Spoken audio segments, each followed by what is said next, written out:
What's up, you guys? It's Jamie here from the NRL Fantasy Analysis channel. Here we are on this one. I'm going to be going through a bit of a Q&A. I've got four important topics, four important questions to go through to help you make those best trades and set up your team perfectly for the upcoming round. So to start us off, we got a question from one of our guys in the Discord group, Hanzo the God. He was talking a bit of shit about RTS on the weekend, so it was good to set him straight. But he does have a nice question, and the question is, at what point in the season are we looking to cash out some of these cash cows? So we have a bunch of options in here on the side, and you've got guys like Little, Linu, Alvaro, these types of players that have done really well, Watson. And what you've got to look at is they're working off a rolling 5-week average. So that's why most of the time you'll hear people say that the cash cows will mature by about round 5 or 6, and that makes complete sense. Because if one of these guys averages 40, right? So if they happen to score 40 every week, it would take them 5 rounds of actual play to be able to get to an average or a price of 40. So think of it like that. If they're obviously fluctuating a bit more, 1 week they go 50, 1 week they go 30, do that each week for the first 5 weeks. The average is still going to be 40, and they're going to end up at that price over those 5 weeks. It just happens a little bit differently. They might lose a little bit of cash in the first round, but they get a couple of 50s in a row the second and third round, for example, and that's where they drop their break even and increase, obviously with their increased scoring. That will make up for that lost cash in that first round. So you're looking at sort of 5 to 6 weeks for these guys. If there's someone that's pretty consistent around that 35 to 40 mark, you can think of guys like Linu and Alvaro, for example, those middle forwards that are going to be getting around that score, then they can be someone that can be left in your team a little bit longer. So you don't have to get rid of them at this exact time, but it's just a guide to work out when their prices are going to start slowing down in terms of the gains you're making. And if they happen to get around 4 or 5 happen to get a fairly low score, then their cash making potential probably stops. And that's what we saw with someone like Welch last week. Had two really good scores, started to make a little bit of money, and then has a low one, and his cash cow potential, not cash cow, but his cash making potential pretty much halts. It's going to be very hard for him to do that again. He's going to have to score a bunch of 3 to 4 games in the 50 or higher for him to start making cash again. So that's something to think about with those cash cows. It might also be interesting to possibly keep a few of them into the first buy round, where if they're averaging around that 40 mark, you can use them for that first buy and then move them on there. So that's something to have a look at as to when they have their buy, if it's in that first week or if it's in the second round in round 17 there. So really good question. I hope that helps a lot of you when thinking about your cash cows. Second question I've got is what to do with my centers. Couple of different questions I had was I have Averillo and Tessie New only and no cover, for example. Okay, so that you'd need to replace someone to bring them in, or they have a Bird, Averillo, and a Tessie combo, for example. So obviously Bird and Averillo are out this week, and it's something to think about. And we're going to go through a bunch of our center options just to give you some help in this section. And when you look, Bradman Best is out, but you can go from right to the top, so you can use a bit of cash if you're bringing someone in, you're bringing a Walker in or an O'Sullivan and downgrading there and gaining some cash, then you might be able to upgrade to close to a gun in your center position. And we'll talk through those guys here.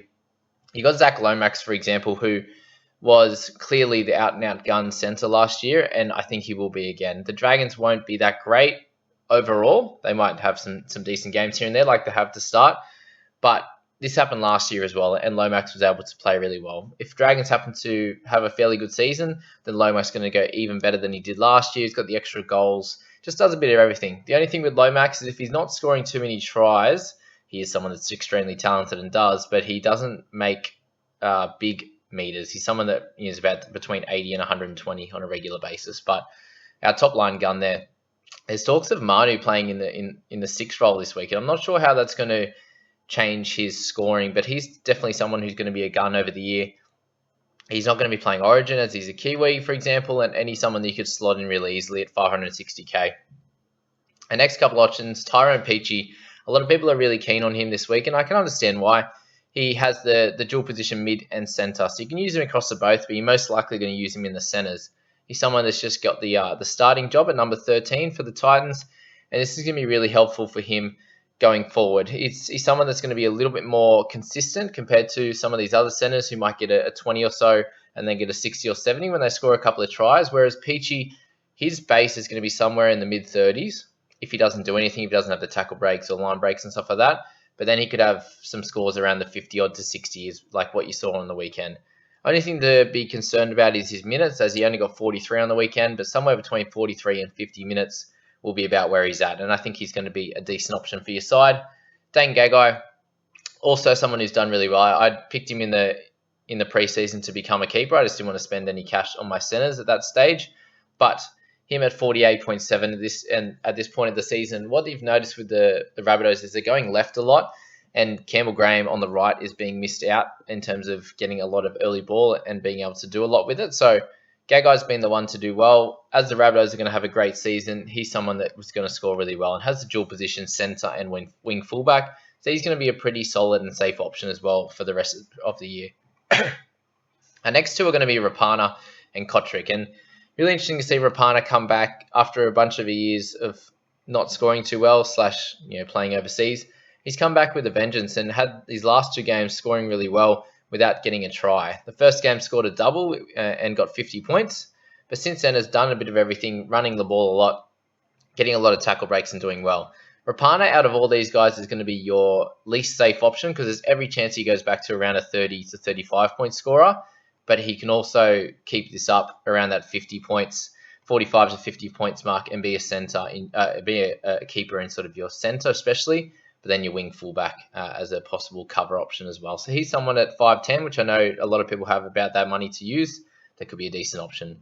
Someone a little bit safer than Rapana in terms of his base stats, being that he's very much a tackle breaking center there, is Nick Kotrick, and currently averaging 40, but had two really great games and then a very low game last week. And they really got dominated, and I'm very worried for the Dogs at this stage of them being dominated on a regular basis and not winning too many games. And this could hurt someone like Kotrick a little bit, but if he happens to get any attacking stats, as he hasn't got any yet, then he could be someone that definitely averages in the mid-40s and does really well. So he's definitely an option.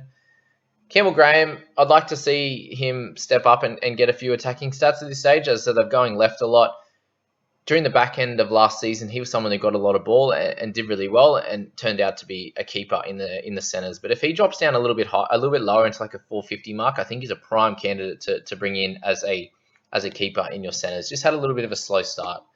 You look at someone like Hymel Hunt, and he's one that a few people brought in last week, but I've been telling people not to get him. So had a really low game.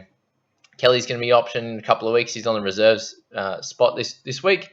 Stephen Crichton at an average of 30 is a little bit of a worry, but him moving to the fullback for the next 3 to 6 weeks, however it's going to be, until Edwards comes back, I think he should score a slight bit better, but not someone I'd be thinking about bringing in, as he won't be a keeper come the end of the season.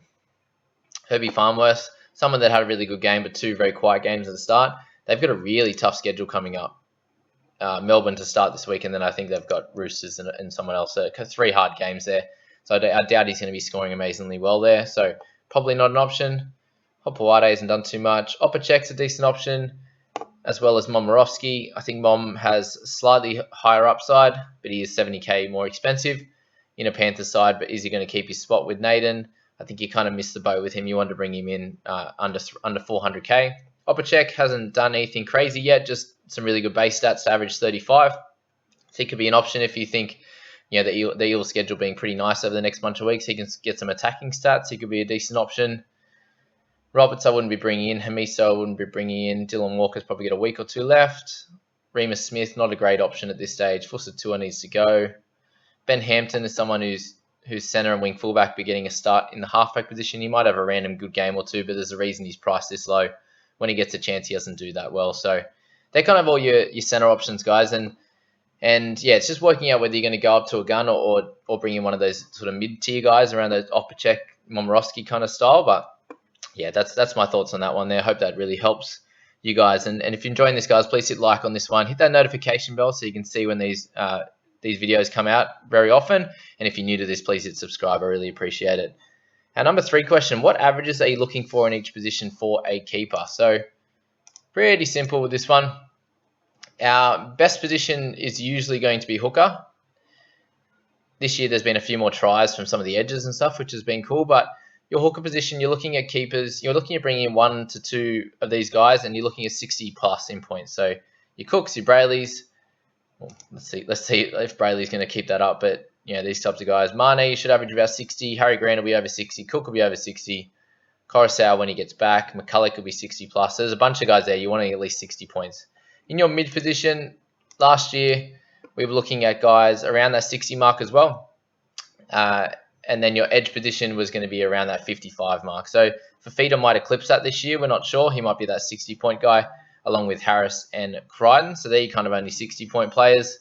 In your mids position, it was Taumalolo with 60. Haas was over 60. McInnes, these types of guys. Pangai Jr., I'd imagine, be in this kind of tier here with Yo, Clemmer, Murray, etc. in that mid-50s to high 50s. So that's that one there. In your half position, Cleary scored over 70 points. Then your next best was DCE at 62, 63, I believe. So your top tier halves would be at least 55 plus. Centers, you're looking at anywhere between 40 and 50. So 40 to 45 is pretty solid. If you can pick up a bunch of those guys early on in the season, that will be really helpful. And then in your wing fullbacks, you're thinking over 50. So, Pap, Brimson, RTS, all these guys were around that 50 mark, just below, where you had Teddy and Ponga who had eclipsed that. So they're going to be your two really important guys come the end of the season, and hopefully Pap and these types of guys can average that. And that's where Laurie's pretty important, averaging around that 50 at this stage of the season. If he can keep that up, he's going to quickly get up to 600-700k. So, and could turn out to be close to a keeper. As I said, if you're looking at people like Latrell, etc., then you're wanting them to average around that 50 mark in the wing fullback position. But there you go. That's that question, guys. And last one, number 4, is Cleary a must-have at this point, thinking about blowing up my team for him. And I've had a bunch of questions like this as to okay, he's the best player in the game. He's a safe captaincy option. And these are types of the things you got to think about when you're bringing in Cleary. You bring him in, you're happy with him as captain, and obviously you're feeling safe there. But if you're blowing up your team for him, I've seen a bunch of people going I'm trading Cook up to him and I'm downgrading somewhere else. And you've got to work out, the 2 players that you have, or the 2 players that you can get instead of Cleary and a cheaper guy, is it going to be worth it? Is it worth having 2 700k guys or approximately like that are going to do fairly well themselves? If you think someone like an Alex 12, for example, let's say he's averaging 55, and then you have another 700k guy who's averaging around 50, right? So that there's 105 points compared to a Cleary who's probably not going to, he's going to be averaging a little bit less than what he's doing at the moment. You've got a 90 odd and an 80 odd. So if you're thinking of him as averaging 70, right, maybe let's say 75 to make it a bit better, and then you bring in someone cheaper, are they going to be able to average 30 or more to make it worth it? Or are they going to be lower and not doing as well? Or you can bring in a cheaper guy and they score 30, but they make you a fair bit of cash. So that's something to think about. The other 2 options could be better for your team makeup, but I wouldn't be spending 2 big trades on him just to bring him in for the sake of it. Yes, you might get those extra 15, 10 points if he's your captain and he's averaging 10 points higher than the next guy. So that's something to think about, but I wouldn't be blowing up my team to get him in. You'll get him in at some point, and that's all I think you need to worry about. But there you go, guys. I hope you really enjoyed that one. That's some Q&A for round 4. If you've got any questions, please leave them down in the comments below. Please join the Discord group. Links in the description. I really appreciate all your support, and we'll see you in the next one, guys. Have a good week. Good luck out there.